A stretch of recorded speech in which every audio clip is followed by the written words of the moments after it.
quais são os sinais iniciais mais comuns que podem indicar o desenvolvimento daí de uma demência? Quando é que eu tenho que ter aquele sinalzinho de alerta, né? O principal sinal é uma perda de memória recente.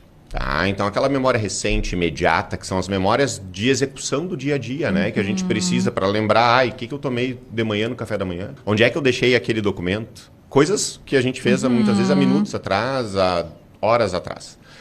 Essa é a principal e até é a forma mais prevalente na principal demência que a gente tem, que é a demência na doença de Alzheimer. Né? E por que eu falo assim, a demência na doença de Alzheimer? Hoje a gente tem marcadores, inclusive a gente tem o centro do cérebro, né? O INSER aqui na PUC, como sendo o grande disseminador dessa parte de investigação de demência.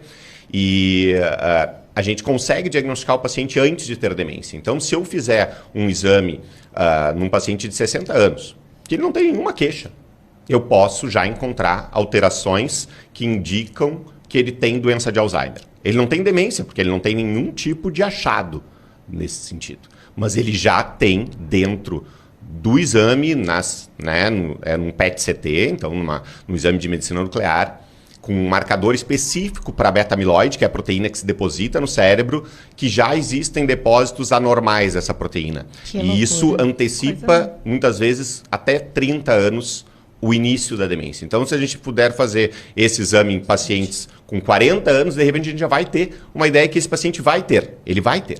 Uau! Se ele sobreviver, claro, ele pode morrer por outra coisa antes. Mas com 70, ele vai estar desenvolvendo uma alteração cognitiva. E isso vai trazer com que a gente mude um pouco a nossa forma de lidar com esses pacientes. Né? Porque muitas vezes a gente vai fazer isso num paciente que tem uma história familiar muito forte. Né? Os pais, de repente, ambos tiveram demência, né, da doença de Alzheimer, tem tios, teve uma irmã mais velha que teve. Bom, vamos já fazer. Mas ele não tem nenhuma queixa. Sim, mas vamos fazer porque no momento que ele tiver o primeiro sintoma, a gente sabe, e pode não ter nada de demência, mas ele tiver a primeira queixa de perda cognitiva, a gente pode iniciar os tratamentos que hoje em dia a gente tem disponíveis.